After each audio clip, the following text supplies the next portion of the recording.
Get the latest weather, traffic, and news updates online at 560theanswer.com. Now, from the Signature Bank Studios,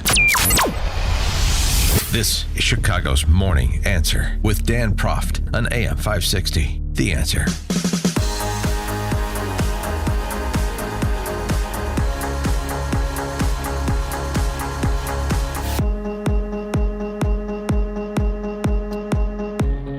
Top of the morning, Dan Proft here, and our former colleague Steve Cortes has a new documentary out. And it looks at the admittance of Chinese nationals to American universities to the detriment of American families. And we're talking about, sort of similarly situated American kids in terms of academic and extracurricular activity, in terms of, quality applicants to state schools like, say, University of Illinois.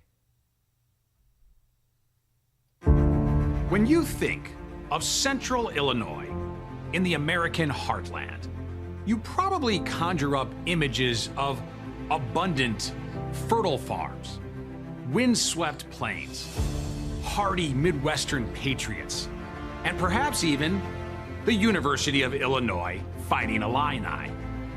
But unfortunately, you should also picture this. 一个大长传线，很可能拿到，下来可以上，直接达阵了，直接达阵，第一次超前之后直接达阵，一次进攻，直接达阵。That's Illini football, broadcast in Mandarin Chinese, in the middle of America. Why? Well, I mean, probably Roger Goodell sanctioned. Steve Cortes, founder of the League of American Workers. You can get his writings at stevecortes.substack. Steve, thanks for joining us. Appreciate it. Hey, Dan, thanks for having me. It's always great to be back on AM 560, my favorite station. Oh, thank you so much.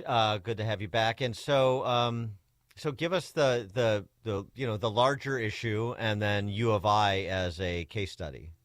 Yes.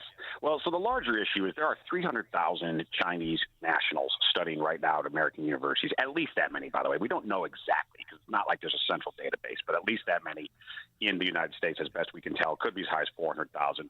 And I think there's two major problems with that. The first is that we are stealing opportunity from American young people because, of course, these seats, and they generally go to very selective schools, these Chinese nationals, these seats are limited. It's a finite resource. They are taking spots away from deserving American young people. And so I think we should be prioritizing our people. Then the second issue is we are educating our enemy. This is the existential adversary nation of the United States. The Chinese Communist Party has nothing but ill will for us. And it just doesn't make sense from a national security perspective for us to educate the enemy, and in some cases invite in people who we know are actually spying and committing espionage, including right there in Illinois, against the United States of America. An Illinois Tech student, Chinese national, convicted of espionage in this country. And that's not the only case, by the way, but it's one that happens to be in Illinois. So that's the broader case. And then the particulars of U of I focused in there because, as a longtime Chicago resident, and my heart's still in Chicago, talked to a lot of friends and family there, and I'm just amazed at some of the outstanding young adults who can't get into U of I. I mean, kids who have fantastic test scores, all of the APs, score fives on them, work their butts off, do the sports, do it all, and they live in the state of Illinois and cannot get into the University of Illinois. Well, part of the reason is U of I has the second biggest Chinese population in America, second only to USC, 6,000 Chinese nationals. I think a lot of folks in Illinois aren't even aware of that there's this massive population of Chinese citizens in central Illinois at a university that should be serving Illinois students first, secondly Americans, and only then should it be reaching out to foreigners, and I believe not foreigners from adversary nations like China. Well, and this explosion in the Chinese national undergraduate population, has occurred over the last 25 years or so. Right. And so what happened? I mean, U of I had a good engineering school and a good reputation 25 years ago. And I suppose that the students coming out of Illinois high schools were as good, if not better, than the students graduating, near the top of their class in Illinois high schools today. So what happened at U of I to account for this explosion in that segment of the undergraduate population? Yeah, it's a great question. I think there's two main answers that I explore in the documentary. The first is just money, which is probably predictable for a lot of folks. But these Chinese students generally are very wealthy. They are the princelings of the Chinese Communist Party and affiliated business folks. That's who can afford to cross the ocean and come to school in the United States. So they are generally full pay, and they pay a higher rate than Illinois residents do. So first, Illinois and other similar schools are just greedy. They just simply want the money, and they don't mind disregarding American citizens. But I think there is something also even more cynical going on, because you're exactly correct, by the way. Illinois had 37 Chinese nationals in the year 2000. They had 3 dozen. They now have 6,000, right? I mean, this is an explosion. I think the other thing going on is that the faculties and administrations of a lot of these schools, they simply don't like the United States. They're not patriotic. They don't love this country. And I think they want masses of foreigners from wherever. They don't care if they're from China, but they want a lot of foreigners. And by the way, I think the overall foreign population at these schools that we all support is way, way too big. But I'm most focused on the Chinese part, which I think should go to 0. Well, there's a couple of things. So one is, as you mentioned, sort of the profile of the student that and from the family that can come over here. Well, the elites in Chinese society are going to almost be exclusively affiliated with the Chinese Communist Party. Right. And with that, U of I is a state school. It's a land-grant university. There's a certain promise there to serve the indigenous population of the state, and it also receives hundreds of millions of dollars from state taxpayers every year. So, but it's really sort of a kick in the teeth on a couple of levels here to Illinois families that are supporting this school, and then having their kids not have access to, qualified kids not have access to it because of this greed or anti-Americanism or whatever the dynamic is. Yeah, or some combination of both. Yeah, no, you're exactly correct. I mean, so it's like we're paying for the privilege of getting that kick in the teeth, right? Of getting our kids. Yeah, which we do a lot in Illinois. Kids. Yeah, we do that a lot in Illinois, though. Yeah. And by the way, we pay for the private schools, too. I really try to make that point in this doc as well. A lot of people don't realize this. And as a matter of fact, when it comes to federal aid and federal taxpayer benefits, the private schools get far more than do the state schools. The number one recipient of taxpayer money in America, actually not surprisingly, is Harvard. It happens to also be the richest school in America. Doesn't need the money, but is very good at taking it and garnering a lot of resources. So we pay for all of them. We pay for University of Chicago. We pay for Northwestern. Even if you have nothing to do with that school, you're a taxpayer. You are funding these schools. And so I think we have a right then to make demands on these schools and to say, hey, your international population, most of these selective schools, the international population is at least 20%. Some of them, like Columbia University in New York, Ivy League, it's 50%. That's ludicrous. So I think there need to be caps. I think 1 or 2% would make sense if we truly want to invite in some geniuses, get some international diversity. Okay, that might make sense. But, kids from Mexico and Canada, not from China, first of all. But secondly, let's keep that number low so that American kids are prioritized and Illinois students are prioritized at Urbana-Champaign as they once were and should be again. I mean, do you see this? You definitely see it as a numbers problem, but beyond the numbers, is it a vetting problem? Would you be more comfortable, or I would be, if there was sort of better vetting? Say, like, are we educating, future President Xi's? Are we future communist dictators and their flunkies? But by contrast, like if Jimmy Lies had a kid of college age and wanted to go to U of I, I'd be much more inclined and could qualify. I'm much more inclined to say, well, sure, Jimmy Lai, and this is going to be somebody that's believes in free minds and free markets, and maybe he'll come here, maybe he'll emigrate, maybe he'll go back and try to be a freedom fighter in the Far East, whatever. So there's that vetting that needs to be done, it seems to me, too. But of course, I'm sure U of I is not vetting on the basis here, sort of like we talk about with immigration. Let's vet on assimilation and self-sufficiency. Well, when it comes to college applications, let's not just look at the academic record. I'm all for foreign students, but let's vet on, their attitude towards America and what they're inclined to do, who they're inclined to be once they get the benefits of a U of I education, for example.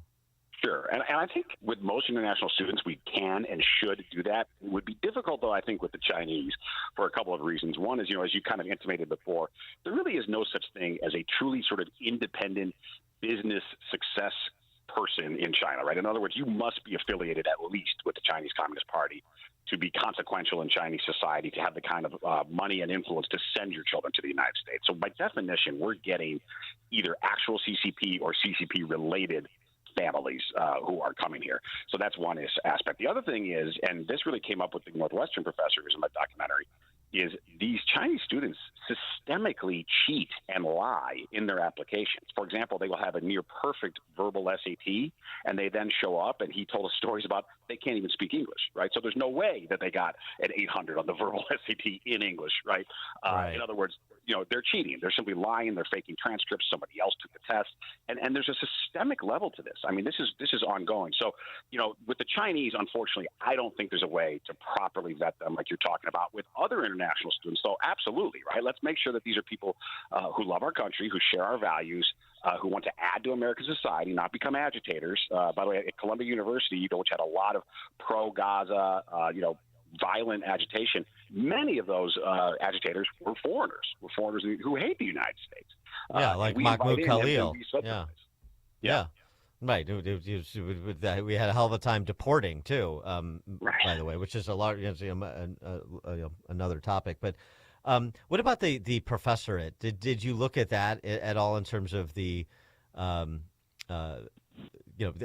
composition of the professorate, the way we're looking at the undergrads, and that may have, as you were saying, sort of a contributing factor? You get a mind's eye of a certain philosophy that's afoot among the administration and the academicians. Yeah, no, for sure. I mean, I didn't dive into that deeply, but I just in doing my research, of course, came across a lot of that. And the reality, unfortunately, at these, particularly the selective schools, is that generally the administration, the faculty, the people of influence at these schools, again, are not patriots. And they don't view it as in any way that they have an obligation to this society or to this country, and that we should be training generations of civic, patriotic Americans, who are going to be great leaders for this country. They just don't share that worldview, unfortunately. And so we need to change that. Now, that's obviously a much bigger battle. It's almost generational, right? It's going to take a long time. And we should, of course, engage in all of that. But I'm saying in the meantime, what I think should be relatively easy is to say, hey, we've got to at least get this Chinese number down. Now, again, I want to go to zero. That's probably not very likely. Unfortunately, the White House is just not on the same page as a lot of us on the right, on the political right, are on this issue. So, but again, I want to make the case. I want to persuade President Trump. I want to persuade other people. And I want to reach out to folks who may not consider themselves political or right-wing at all. But you know what? They're really angry because Junior didn't get in. Junior worked like crazy, crushed the tests, worked super hard, and then didn't get into U of I while 6,000 Chinese nationals are. I think to any reasonable person, that's pretty infuriating, particularly for alums. That's one thing I found, too, talking. A lot of these parents whose kids are getting denied are alums, and often multi-generational alums of University of Illinois.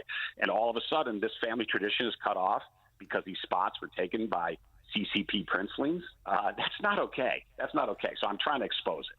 And you mentioned Trump. He's not on board with this. He seems to be more sympathetic to sort of, the best and brightest from the world over kind of argument on this topic, right? Correct. Yeah. And no, listen, we're trying to change his mind, too. He generally watches my documentaries. And so I'm hoping that we can move him on this, because I think this is a rare policy issue where he's just wrong, where he doesn't understand. Yes, and that would be his counter, is to say, no, we want the best and brightest from all over the world. And my counter to that would be, okay, if you're talking true geniuses, that's not 25% of the student body. Okay, that's 1% or 2%. I would also argue that among the Chinese, there's too many national security risks, even if they are geniuses, that we just can't take those risks, for the Chinese. But I would also counter with, we have 330 million people in the United States. I think we have all the talent, all the brain power we could ever use in this country. We just need to cultivate it. I think it's very rare that we need to really look overseas for talent. I believe that in this giant country of such success, that we have the resources we need here. The other issue too, and I'm not, maybe for another documentary, but is the foreign. The foreign money coming into American universities, the extension campuses, Northwestern, Carnegie Mellon, over in Doha. I mean, there's state actors that may or may not share may or may not be aligned with America, or are off and on like Qatar. That a concern for you as well?